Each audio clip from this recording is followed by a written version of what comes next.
Goeiedag, Vanessa Foster van die Bybel in 1 jaar saam met julle. Vandag lees ons saam uit Matteus 27, verse 32 tot 56.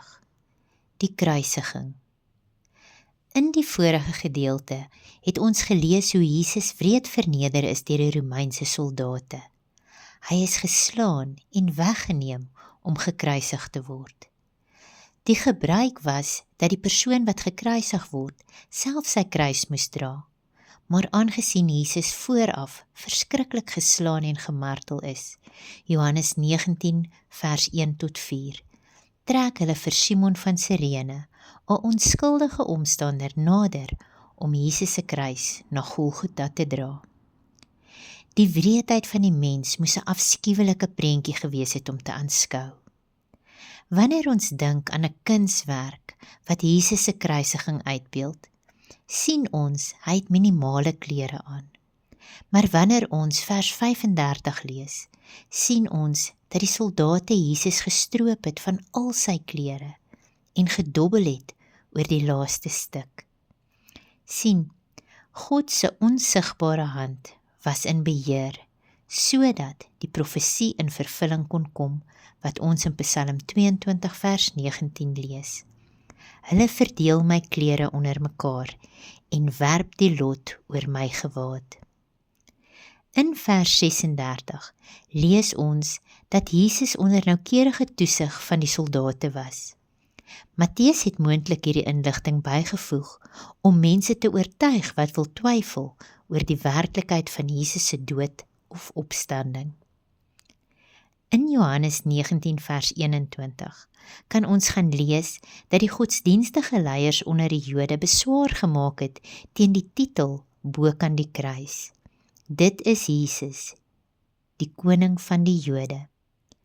Hulle het geglo dat dit vals is, maar ironies genoeg was dit presies die waarheid. In verse 38 tot 44 word Jesus aan die kruis bespot, wat eintlik sy ware identiteit bloot lê. Hy word bespot as die verlosser, die koning, 'n gelowige wat op God vertrou en as die seun van God.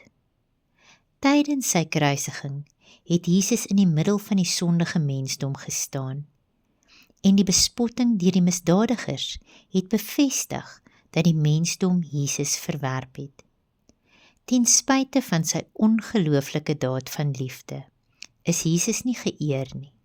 Trouwens, hy is gelaster en sy vyande het gespot en gesê, red jouself, as u die seun van God is, kom af van die kruis. Ons sien in vers 45, terwyl die seun van God aan 'n Romeinse kruis hang en sterf vir die sonde van die mensdom, val 'n skielike duisternis oor die land van Israel. Nou daar sal baie gespekuleer oor wat die duisternis kon veroorsaak, maar die konklusie was, dit is bloot duisternis. Wat ook al mense probeer wys raak het, ons weet dat dit God was wat dit veroorsaak het. Verse 46 tot 49. Jesus roep 'n hartverskeurende kreet uit na die Vader. Eli, Eli, lama sabachthani. My God, waarom het U my verlaat?